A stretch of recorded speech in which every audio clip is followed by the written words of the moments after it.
Pemirsa, dewasa ini film horor semakin digandrungi oleh masyarakat. Hal ini yang terus konsisten dilakukan oleh sutradara sekaligus konten kreator Queen Athena Fortune dalam membuat short movie horor yang diambil dari kisah nyata.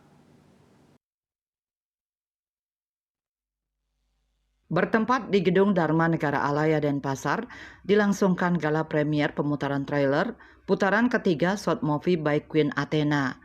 Short movie kelima dari Queen Athena yang berjudul Putaran Ketiga diadaptasi dari kisah nyata arwah-arwah yang ditemui ketika melakukan penelusuran.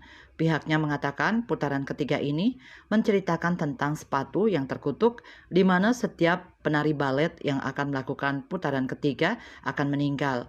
Pesan yang ingin disampaikan dalam short movie ini, meskipun sudah berbeda dunia dan dimensi, diharapkan dapat selalu saling mengingat dan mendoakan karena cinta kasih tiada batas dan tidak pernah memandang siapapun.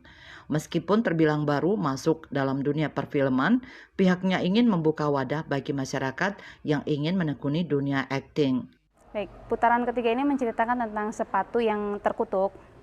Jadi dia tuh setiap balet dengan putaran ketiga akan meninggal. Jadi kayak memang sepatu itu udah nggak bisa diputuskan untuk cara mengusir roh-roh jahat yang ada di dalam sepatu itu nggak bisa, karena memang mereka udah permanen di dalam situ. Jadi siapapun yang pakai sepatu itu mereka akan meninggal dalam putaran ketiga. Pesan yang disampaikan, meskipun kita sudah beda dunia, meskipun kita sudah beda dimensi, diharapkan untuk tetap bisa saling mengingat, saling mendoakan dan tidak melupakan, karena cinta kasih itu tiada batas dan tidak pernah memandang siapa kamu siapa aku.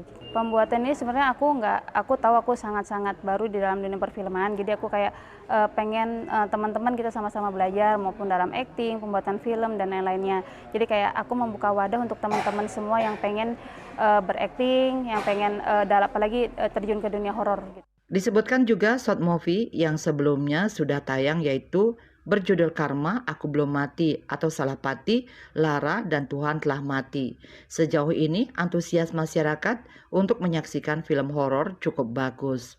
Diharapkan tidak ternoda dengan adanya gimmick-gimmick karena pihaknya sebisa mungkin menciptakan horor yang nyata dan apa adanya. Andika, Bali TV.